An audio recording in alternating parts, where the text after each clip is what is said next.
சிறுபான்மையினருக்கு எதிராக நாடாளுமன்றத்தில் கொண்டுவரப்படும் சட்டங்களை திமுக கடுமையாக எதிர்த்து வருவதாக நாடாளுமன்ற உறுப்பினரும் வக்பு வாரிய தலைவருமான நவாஸ் கனி தெரிவித்துள்ளார்.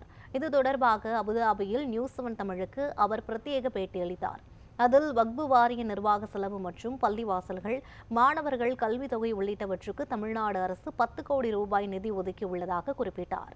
கடந்த ஆண்டு ஹஜ் பயணத்தில் ஏற்பட்ட குளறுபடிகளை களைய தேவையான நடவடிக்கைகளை மேற்கொள்ளவும் எண்ணிக்கையை உயர்த்தவும் மத்திய அரசிடம் கோரிக்கை வைத்திருப்பதாக தெரிவித்தார்.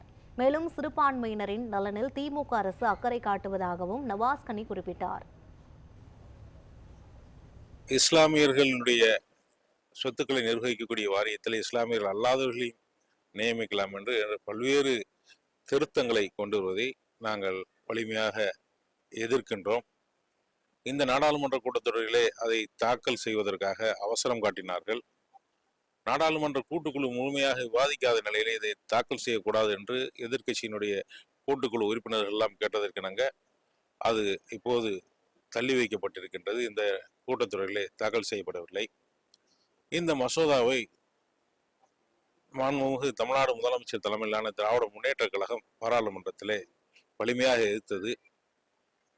காங்கிரஸ் உள்ளிட்ட எங்களுடைய இந்தியா கூட்டணியில் அங்கம் வகிக்கக்கூடிய அத்தனை கட்சிகளும் இந்த மசோதாவை எதிர்த்தன. இப்படி சிறுபான்மையினுடைய நலனிலே அக்கறை உள்ள அரசாக, சிறுபான்மையுடைய முன்னேற்றத்திலே ஆர்வமுள்ள ஒரு அரசாக தமிழ்நாடு அரசு, மாண்புமிகு தமிழ்நாடு முதலமைச்சர் அவர்கள் செயல்பட்டு கொண்டிருக்கின்றார்கள். சிறுபான்மையிற்கு எதிராக எந்த சட்டங்கள் பாராளுமன்றத்திலே இயற்றப்பட்டாலும் அதை வலிமையாக எதிர்க்கக்கூடிய முதன்மை கட்சியாக திராவிட முன்னேற்ற கழகம் செயல்பட்டு கொண்டிருக்கின்றது.